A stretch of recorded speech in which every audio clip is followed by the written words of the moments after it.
नमस्ते दोस्तों, मेरे चैनल में आप सबका स्वागत है। आज मैं शिव चर्चा के बहुत ही दर्द भरा कथा सुना रही हूँ। कैसे एक बेटा अपने माँ बाप को कचरे की ढेर पर लाकर छोड़ देता है। कथा बहुत ही सुंदर है गुरु भाई बहना, शुरू से अंत तक जरूर सुनिएगा। अच्छा लगेगा तो लाइक करिएगा, शेयर करिएगा, और चैनल पर पहली बार देख रहे हैं तो चैनल को सब्सक्राइब करिएगा।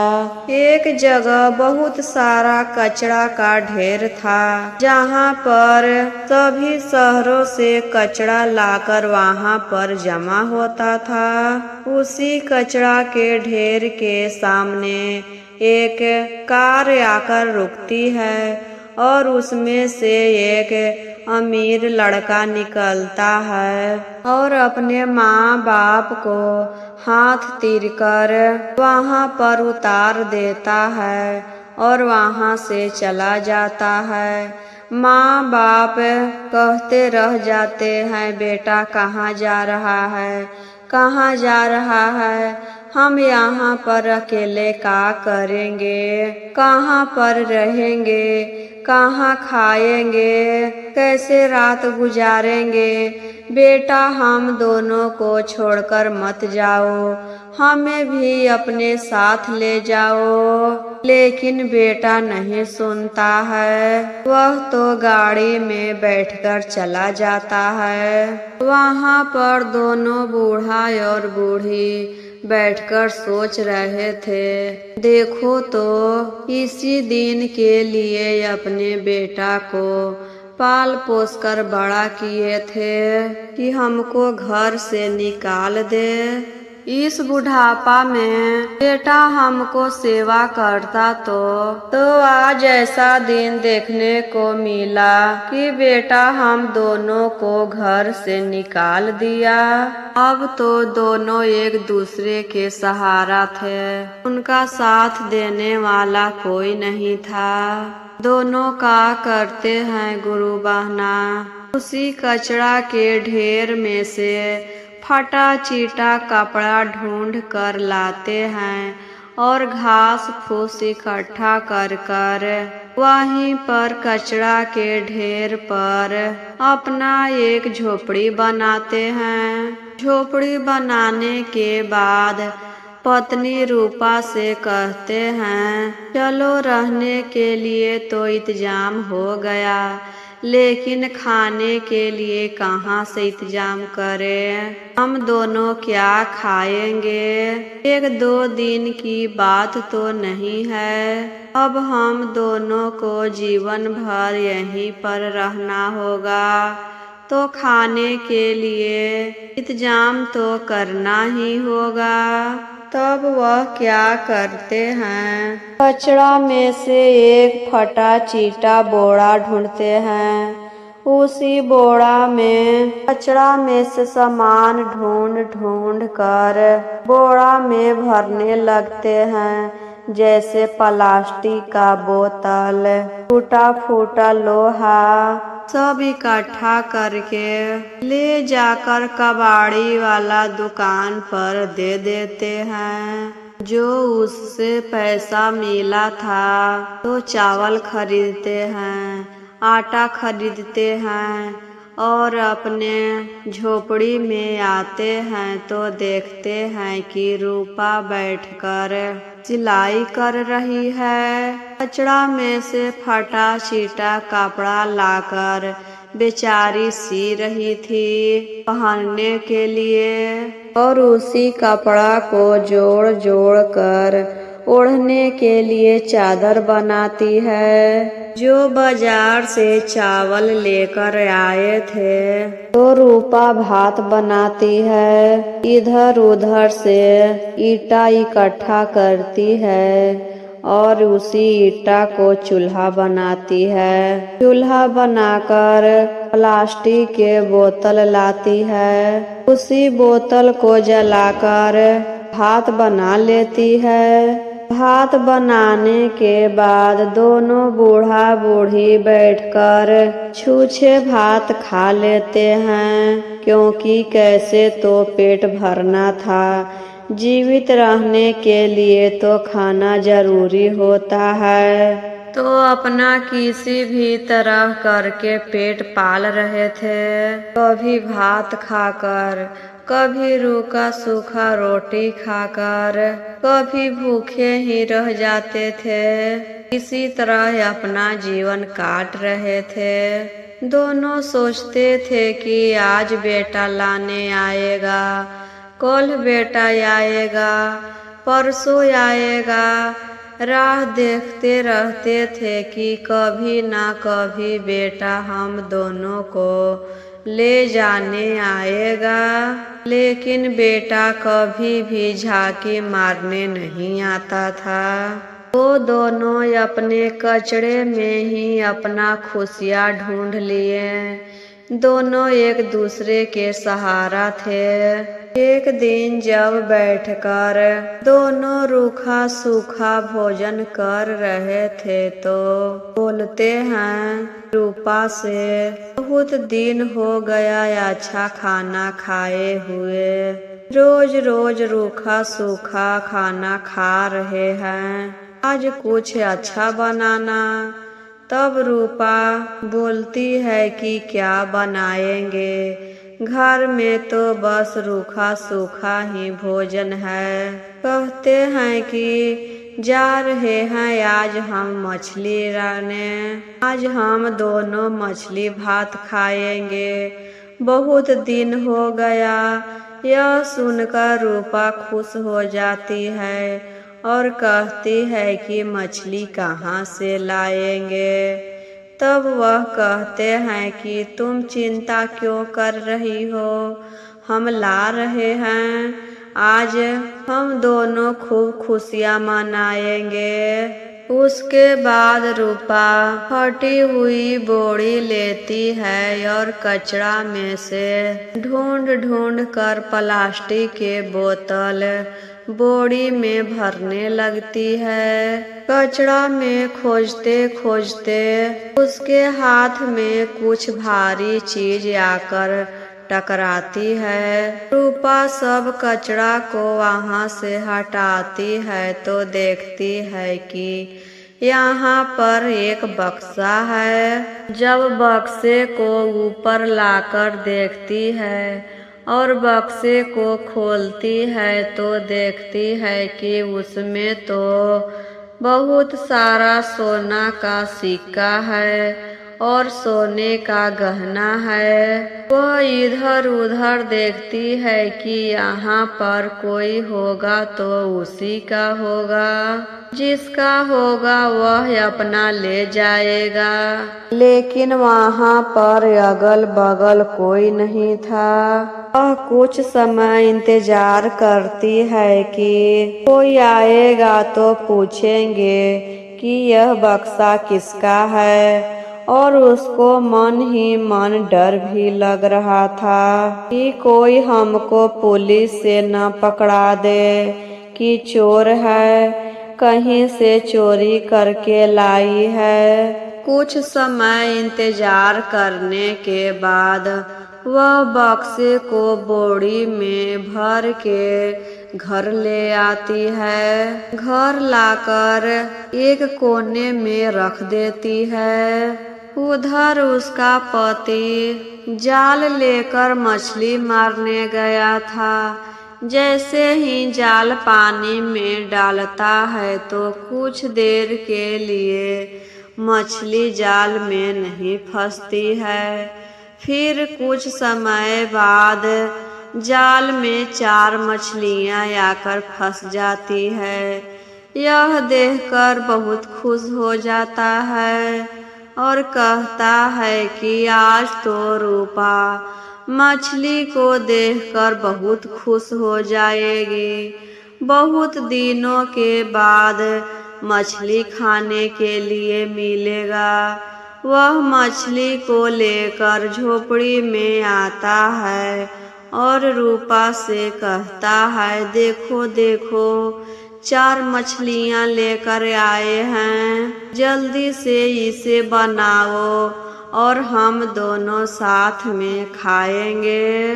लेकिन यह बात सुनकर रूपा के चेहरे पर हंसी नहीं था, हैरानी थी। यह बात पत्नी से पूछता है कि आखिर बात क्या है? मछली को देखकर तुम्हारे चेहरे पर खुशियाँ नहीं दिखाई दे रहा है। तब वह झोपड़ी के अंदर ले जाती है और एक कोने में ले जाकर बक्से को दिखाती है। जब वह बक्सा खोलता है तो देखता है कि इसमें तो हर बक्सा सोना के सिक्का और सोने का गहना है। तब वह कहता है कि इतना सारा सोना के सिक्का तुम कहाँ से लेकर आई हो? वह बताती है कि जब हम कचरा में प्लास्टिक के डिब्बा ढूंढ रहे थे तो यह हमको मिला। वह कहता है किसी का होगा, गलती से वहाँ पर चला गया होगा, कोई खोजते खोजते आएगा तो हम इसे लौटा देंगे। तब रूपा कहती है कि वहाँ पर कोई नहीं था, हम कुछ समय इंतजार किए थे लेकिन कोई नहीं आया तो हम अपने झोपड़ी में लेकर आ गए हैं। वह दोनों 1-2 दिन तक इंतजार करते रहे कि कोई खोजते खोजते आएगा तो हम इसे वापस कर देंगे। फिर मन ही मन सोचता है कि कहीं भगवान तो नहीं हम दोनों को दिए हैं, कहीं भगवान हम दोनों को मदद करना चाहते हैं। 1-2 दिन के बाद कोई नहीं आता है तो दोनों आपस में सोचते हैं क्यों ना हम इससे छोटा मोटा रोजगार कर ले और इस पैसे को हम ज्यादा खर्च नहीं करेंगे, गरीब गुरबा को मदद करेंगे। हम गरीबी में अपना जीवन बहुत काटे हैं, हम समझते हैं कि गरीबी क्या चीज होती है, इसी चलते हम गरीब को मदद करेंगे, बेफजूल खर्च नहीं करेंगे। भगवान इसी चलते हम दोनों को दिए हैं कि इसके मन में लालच नहीं है। तब दोनों उसी पैसे से छोटा मोटा ढाबा खोल लेते हैं। दाल चावल पापड़ भुंजिया सलाद यही रखते थे ढाबा में। पहले पहले तो 1-2 कस्टमर आता था, धीरे धीरे बढ़ते गया। अब उस ढाबे में बहुत भीड़ लगने लगा क्योंकि ढाबा में बहुत ही स्वादिष्ट खाना मिलता था। रूपा बहुत प्यार से खाना बनाती थी और दोनों मिलकर खाना को परोसते थे। उनका ढाबा इतना चलने लगा कि बहुत भीड़ हो गया। फिर दोनों कुछ आदमी को काम पर रख लेते हैं, फिर अपने लिए झोपड़ी के जगह ईटा के घर बनाते हैं। ज्यादा हाई फाई मकान नहीं बनाते हैं कि ज्यादा पैसा खर्च हो जाएगा, बस रहने के लिए छोटा मोटा घर चाहिए। एक दिन उनके ढाबे में एक भिखारी आता है, फटा चीटा कपड़ा पहने हुए, बड़े बड़े दाढ़ी, बाल बिखरा हुआ, आकर रूपा के पास धीरे से बोलता है, अम्मा कुछ खाना खिलाओ, बहुत जोर से भूख लगा है। उसके आवाज में बहुत थकान था, आवाज भी नहीं निकल रहा था, मानिए कि कई दिन से वह भूखा था। रूपा कहती है, ठीक है बेटा, अभी हम तुमको खाना खिलाते हैं। वह अपने हाथों से उसे खाना खिलाती है। जब पेट भर गया तो रूपा की ओर देखता है तो कहता है, माँ यह तुम्हारा ढाबा है? फिर माँ भी कहती है, बेटा तुम और तुम्हारा ऐसा हालत, तुम तो बहुत अमीर था और आज भिखारी कैसे हो गया? तब बेटा कहता है, माँ हम अपनी पत्नी के बातों में आ गए थे, वही तुम दोनों को घर से निकालने के लिए बोली थी। हम उसी के दबाव में आकर तुम दोनों को घर से निकाल दिए थे। जब तुम दोनों चली गई तो वह सारा धन संपत्ति अपने नाम पर करवा ली और किसी के साथ भाग गई। उसी दिन से हम कंगाल हो गए और मेरा ऐसा हालत हो गया। हमें माफ कर दो माँ, हमें माफ कर दीजिए पिताजी। माँ बाप का तो दिल जल्दी पसीज जाता है। अपने बेटा को ऐसे हालत में देखकर दोनों को दया आ गया। अपने बेटा को माफ कर देते हैं और बेटा से कहते हैं, बेटा आज से अब तुम ही यह ढाबा संभालना। उस दिन से वह ढाबा चलाने लगता है और जो पैसा सोना बचा था, गहना बचा था, उस पैसे और गहना को बेचकर गरीब को मदद किए। जहाँ पर पानी नहीं था वहाँ पर सब जगह पर नल लगवाए। इसी तरह सब गरीब को मदद किए। एक गांव में एक रामू नाम का आदमी था। वह राजमिस्त्री का काम करता था। जो घर बनता है उसमें ईंटा जोड़ा जाता है। जो मिस्त्री ईंटा जोड़ता है उसी को राजमिस्त्री कहते हैं। तो रामू वही काम करता था। वह बहुत ही गरीब था। गरीब होने के कारण उसकी पत्नी कहती है, जी आप अकेले काम करते रहते हैं, हमको अच्छा नहीं लगता है। आप अपने साथ हमको भी लेकर चलिए। आप वहाँ पर मिस्त्री का काम करिएगा और हम लेबर का काम करेंगे। ईंटा ढोएंगे, बालू ढोएंगे, गिट्टी ढोएंगे। जो काम मिल जाएगा वह हम कर लेंगे। रामू कहता है, क्या तुम पागल हो गई हो? लोग क्या कहेंगे? अपनी पत्नी से काम करवा रहा है। जब बैठा कर खिलाने का औकात नहीं था तो शादी क्यों किया था? सब यही बातें बनाएंगे। तो पत्नी कहती है, छोड़िए गांव के लोगों को। गांव के लोग तो बातें बनाते रहते हैं, अपना काम करने में शिकायत नहीं होता है, कमा के खाने में शिकायत नहीं होता है। आज आप नहीं काम करिएगा तो कोई हमको बैठा कर खिला देगा। तो गांव के लोगों के बात क्यों मानते हैं? आज के जमाना में यह नहीं देखा जाता है कि औरत काम कर रही है। अब तो औरत मर्द मिलकर साथ में काम कर रहे हैं। देख रहे हैं औरत क्या से क्या बन जा रही है। कितना औरत को छूट मिला है। तो हमको कमा कर खाने में कैसी शिकायत?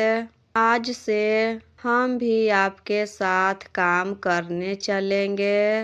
तो रामू कहता है कि अच्छा ठीक है, जब तुम नहीं मानेगी तो चलो। दोनों साथ में काम करने चला जाता है। रामू राजमिस्त्री का काम करता था और वहाँ पर उसकी पत्नी लेबर के काम करती थी। दोनों साथ में सुबह उठकर नहा धोकर गांव के आसपास एक शिव जी का मंदिर था। वही मंदिर में दोनों पूजा करने जाते थे। वहाँ से आने के बाद रामू के पत्नी जल्दी जल्दी खाना बनाती थी और साथ में नाश्ता भी बनाती थी। दोपहर में खाने के लिए साथ में ले जाती थी और जल्दी जल्दी खाना खाकर दोनों साथ में ही काम पर निकल जाते थे। वहाँ पर भर दिन काम करने के बाद दोनों साथ में घर आते थे। ऐसे ही उनका प्रतिदिन का काम था। रामू के शादी हुए 8 वर्ष हो गया था, लेकिन अभी उसका संतान नहीं था। दोनों इतना शिव जी के पूजा पाठ करते थे, लेकिन संतान नहीं था। लेकिन दोनों कभी भी भोला जी से शिकायत नहीं किए कि हम इतना पूजा पाठ करते हैं, लेकिन मेरा गोद क्यों नहीं भर रहा है। जैसे ही 10 वर्ष हुआ तो रामू के पत्नी गर्भवती हो गई। यह बात अपने पति को बताती है तो पति बहुत खुश होता है और कहता है, आज से तुम अब काम करने मत जाना, तुम घर पर रहकर आराम करो। इतना साल के बाद हमारे घर में खुशियाँ आने वाला है। घर चलाने का चिंता छोड़ दो कि कैसे घर चलेगा, सब हम संभाल लेंगे, बस तुम अपना और बच्चा के ख्याल रखना। इतना कहकर काम पर चला जाता है और पत्नी घर पर रहकर आराम करती है। ऐसे ही धीरे धीरे समय बीता गुरु बहना। जब 9वां महीना पूरा हुआ तो रामू के पत्नी 2 जुड़वा बच्चे को जन्म देती है और दोनों ही लड़का था। यह खबर पूरे गांव में फैल जाती है। गांव के एक आदमी जाकर रामू को कहता है, अरे रामू, तू यहाँ काम कर रहा है और तुम्हारे घर पर तुम्हारा 2 बेटा जन्म लिया है, तुमको पता नहीं है। रामू कहता है, नहीं चाचा, हमको पता नहीं है। बेचारा बहुत खुश हो जाता है और अचानक क्या होता है गुरु बहना, रामू जो दीवार जोड़ रहा था वह दीवार गिर जाता है और रामू उसी में दबकर मर जाता है। बेचारा के इतना भाग्य खराब था कि अपने बेटा का मुंह भी नहीं देखा कि कैसा बेटा हुआ है। इसी बेटा के लिए 10 बरस इंतजार किया था, लेकिन बेटा के जन्म के खुशी के दिन ही वह मर गया।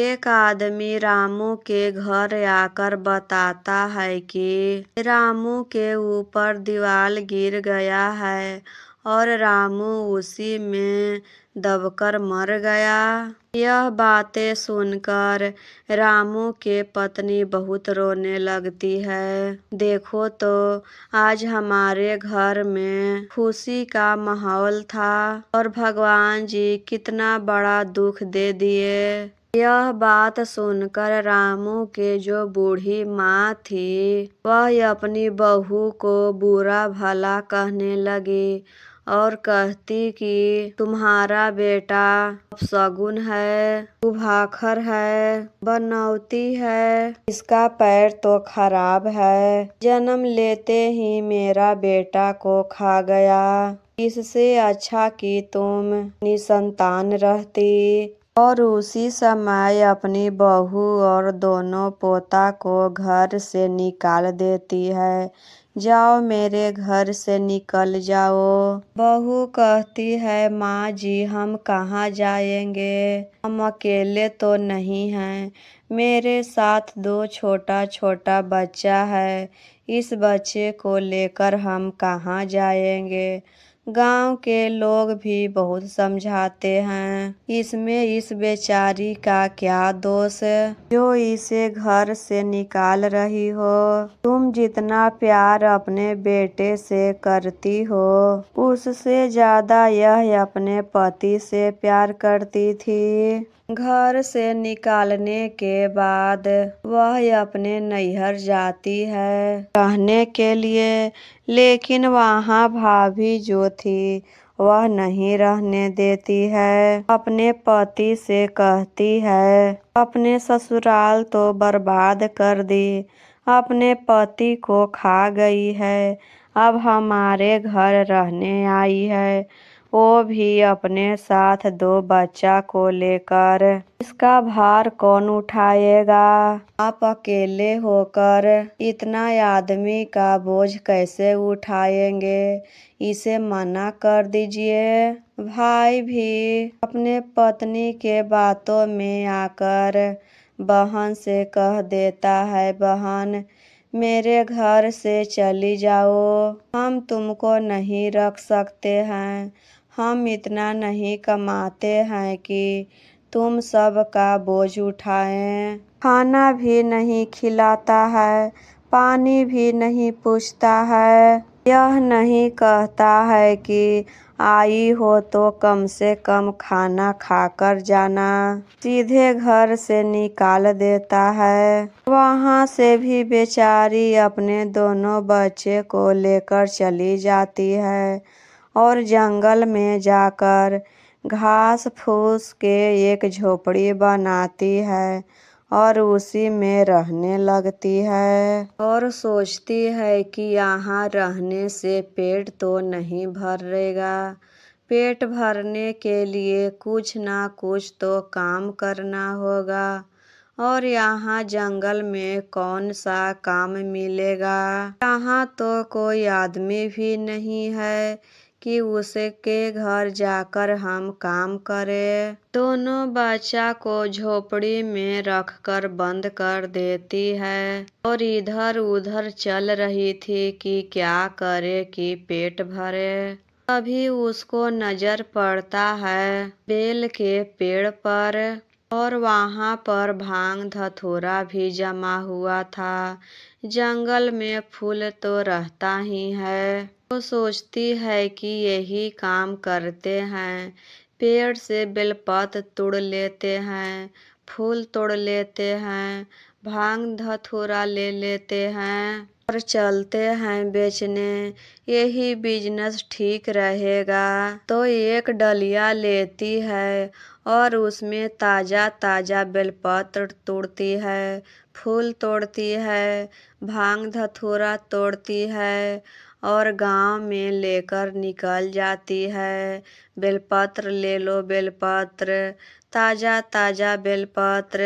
इतना ताजा बेलपत्र फूल पत्ती था कि सारा बिक गया।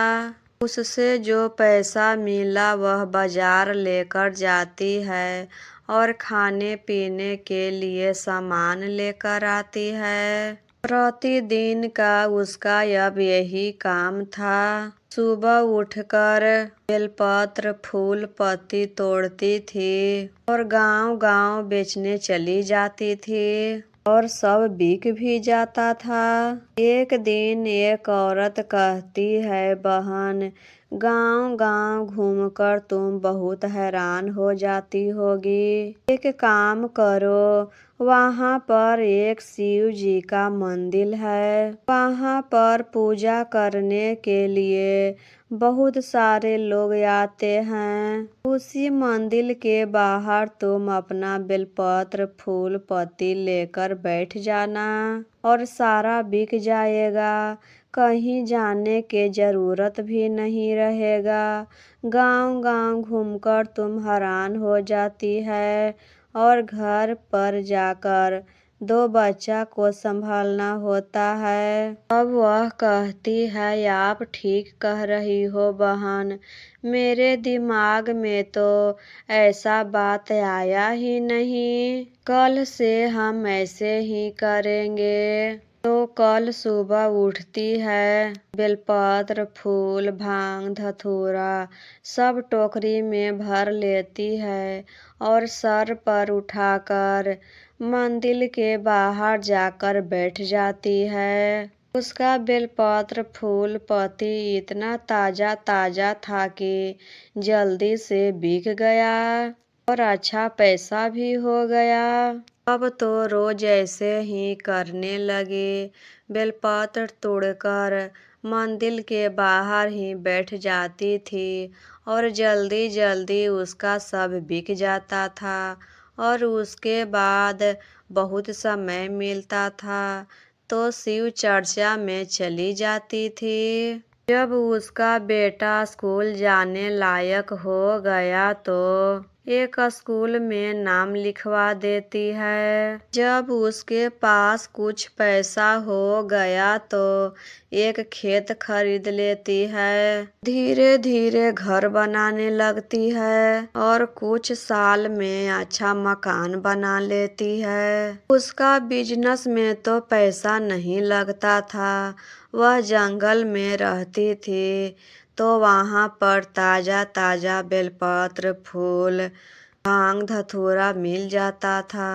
बाजार में ले जाकर बेच देती थी तो खरीदने में पैसा नहीं लगता था और बेचने के बाद अच्छा पैसा भी मिल जाता था। इसी से उसके पास बहुत सारा पैसा हो गया। घर बनाने के बाद धीरे धीरे करके खेत भी खरीद लेती है, अनाज उपजाने लगती है। बेटा जब बड़ा हो गया, शादी करने योग्य हो गया तो अपने दोनों बेटा को शादी कर देती है। घर में बहू आ गई। बहू आने के बाद उसको कुछ आराम मिला। अब घर का काम नहीं करने पड़ता था।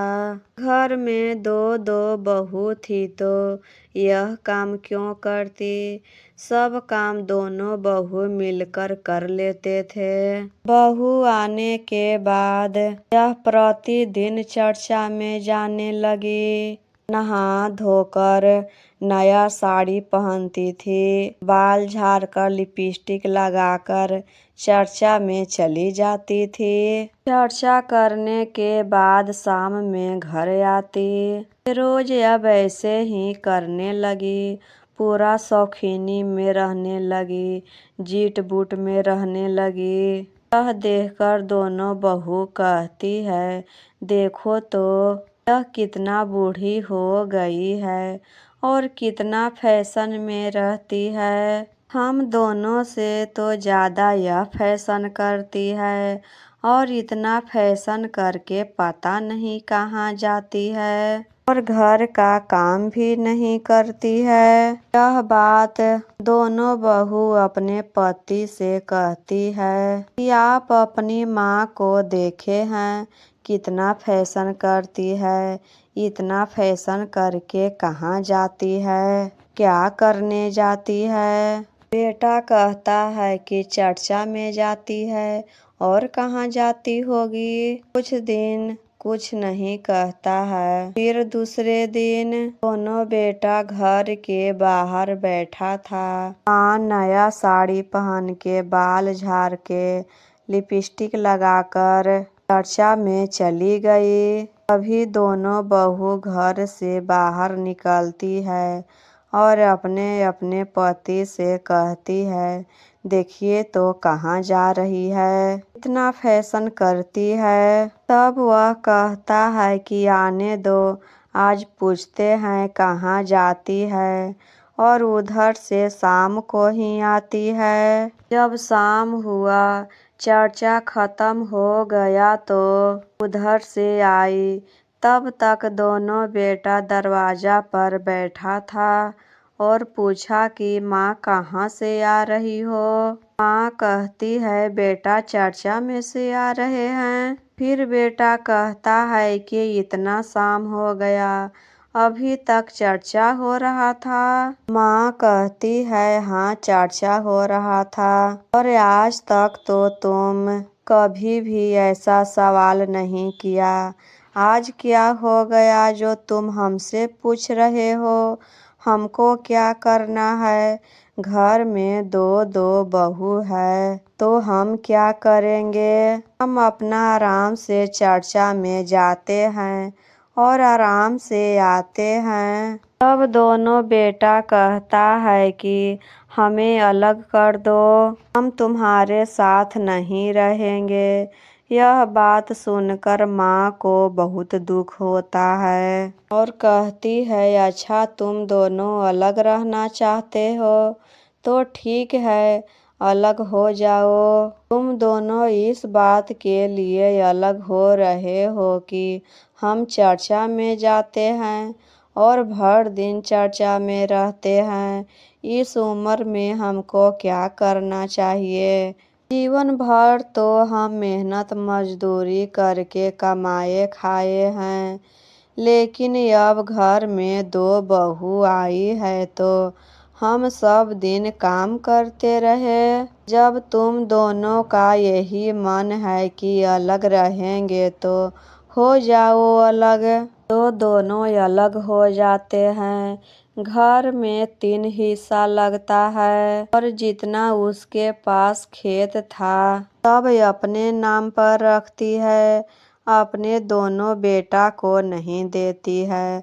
कहती है रहने के लिए हम तुम दोनों को घर दे दिए हैं, क्या हम इतना मेहनत करने के बाद सब पाए थे, खरीदे थे? तुम दोनों भी मेहनत करके अपना बनाओ खाओ।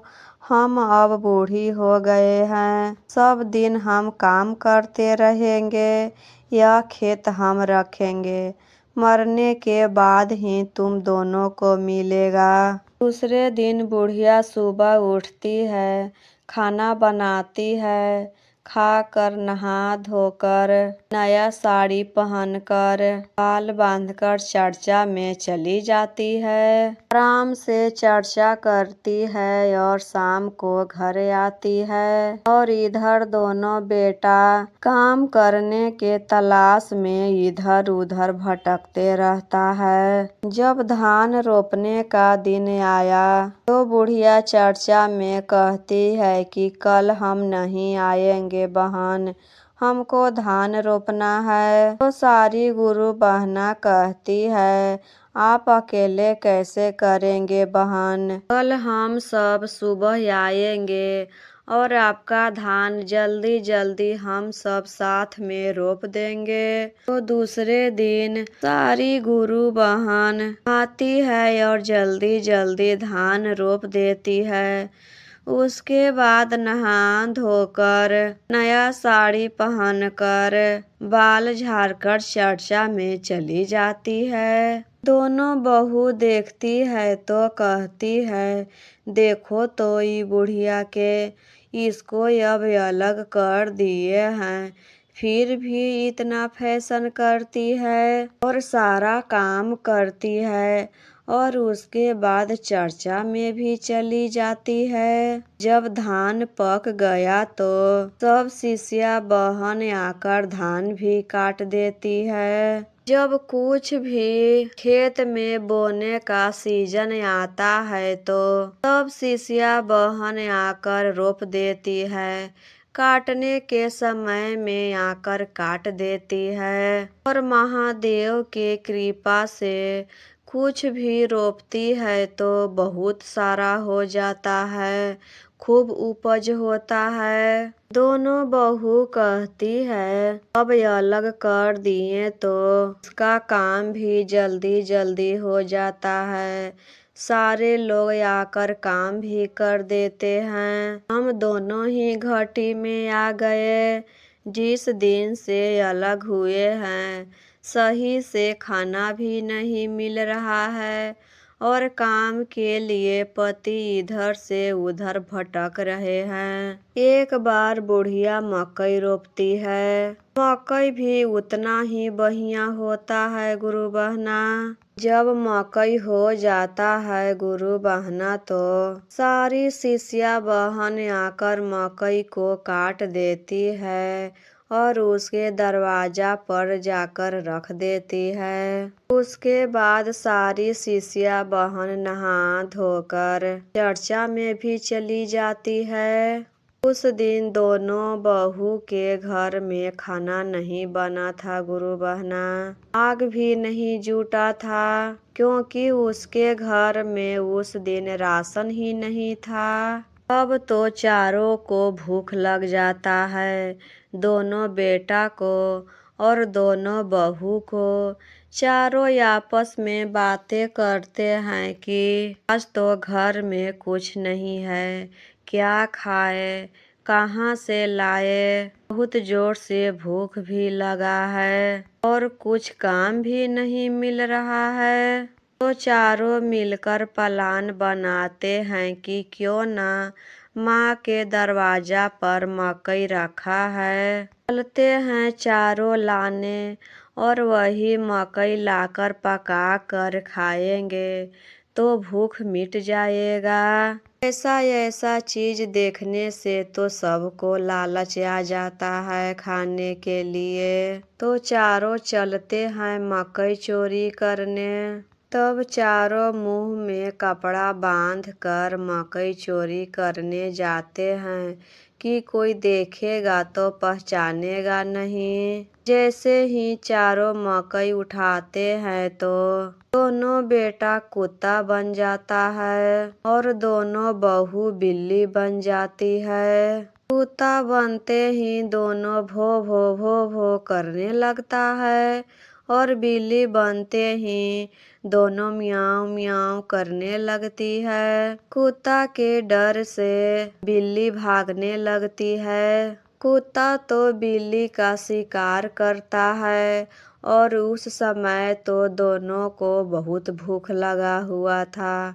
खाने के लिए दौड़ता है तो बिल्ली छिप जाती है। दोनों पति पत्नी होने के बावजूद भी अलग अलग रहने लगे, डर के मारे कि कहीं उसके सामने जाएंगे तो खा ना जाए। अब तो चारों को गलती का पछतावा हो रहा था, लेकिन करे तो क्या करे। चारों भूख के मारे व्याकुल भी थे। तो एक आदमी कुत्ता और बिल्ली बनते हुए चारों को देख लिए थे। वह जाकर बुढ़िया से कहते हैं, अरे आपकी दोनों बहू और दोनों बेटा वहाँ पर कुत्ता और बिल्ली बन गए हैं। दोनों मकई की चोरी कर रहे थे तो दोनों की सजा मिली। तो वहाँ से बुढ़िया चर्चा छोड़कर हदे फदे भागती है। तो आकर देखती है कि दोनों कुत्ता दरवाजा पर बैठकर भो भो भो भो कर रहा है और दोनों बिल्ली कहीं जाकर छुप गई है। उसे देखकर बहुत दया आता है। आखिर उसका मन तो माँ का था। बच्चा कितना भी गलती करता है, माँ का दिल माँ का ही होता है, बहुत जल्दी पसीज जाता है। तो क्या करती है गुरु बहना, घर के अंदर जाती है, शिव गुरु के फोटो के सामने लोटा में पानी रखती है, उसमें कंगन डालती है और दया मांगने लगती है शिव गुरु से। दया करिए प्रभु, दया करिए, मेरे दोनों बेटा कुत्ता बन गया है और दोनों बहू बिल्ली बन गई है। चारों से बहुत बड़ा गलती हो गया, उसे माफ कर दीजिए। अब से ऐसा गलती कभी नहीं करेंगे। चारों के गलती के सजा मिल गया। चारों पहले जैसे थे वैसे कर दीजिए। लगातार 5 घंटे बैठकर दया मांगते रही। उसके बाद बाहर आकर दोनों कुत्ता पर गंगा जल छिड़कती है तो कुत्ता से आदमी बन जाता है। दोनों माँ के पैरों में गिर जाते हैं और माफ़ी मांगने लगते हैं, हमें माफ़ कर दो माँ, हम तुमको गलत समझें। फिर माँ कहती है, दोनों बहू कहाँ है? बेटा कहता है, हम नहीं जान रहे हैं माँ, वह हम दोनों से कहीं छिप कर बैठी है। तीनों मिलकर ढूंढते हैं तो बिल्ली मिल जाती है।